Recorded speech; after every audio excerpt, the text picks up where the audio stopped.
Di kalayuan sa Baguio City ay ang tinaguriang Billionaires Village, ang Alphaland Baguio Mountain Lodges. Mga bigating negosyante, artista at politiko ang mga nagmamay-ari at namamasyal sa mga luxurious log homes dito. Ang ilan sa kanila dawit sa flood control scandal. Narito ang exclusive agenda report ni Dobby de Guzman. Ito ang Alphaland Baguio Mountain Lodges sa Tukmoan Buklaw Road, Itogon, Benguet. Sa tuktok ng bundok na may kabuang lawak na 100 hektarya, nakatayo ang mararangyang log homes. Mas malamig ang klima dito kumpara sa Baguio City. Ang presyo ng bawat log home ay tinatayag na sa pagitan ng 60 million hanggang 100 million pesos depende sa laki. Sa 6-bedroom log home, 150,000 pesos ang renta sa overnight stay. Base sa website ng Alphaland, nagbukas ang exclusive vacation homes sa mga sikat at mayayaman noong 2018.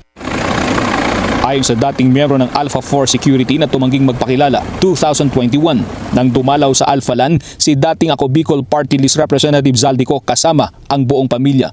Sakay sila noon ng Augusta Westland helicopter na nagkakahalaga ng $16 million. May 5-bedroom unit din dito si Benguet Representative Eric Yap.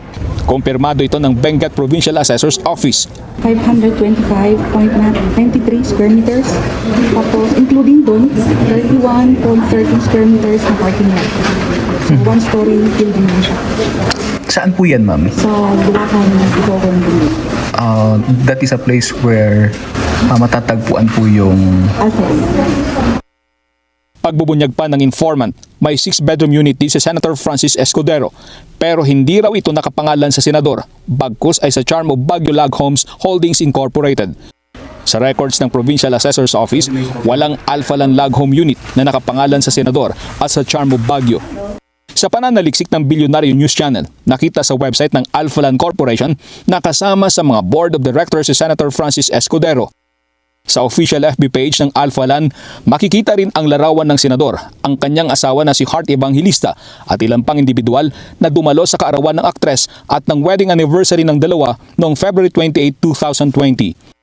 Nagpadala ng mensahe ang BNC kay Senator Escudero para humingi ng pahayag tungkol dito, pero hindi pa siya sumasagot. Sa Alphaland din ikinasal noong July 28, 2023 si Quezon City 1st District Representative Arjo Atayde at ang aktres na si Maine Mendoza. Base sa record ng Provincial Assessor's Office, walang pag-aari ang mambabatas sa Benguet.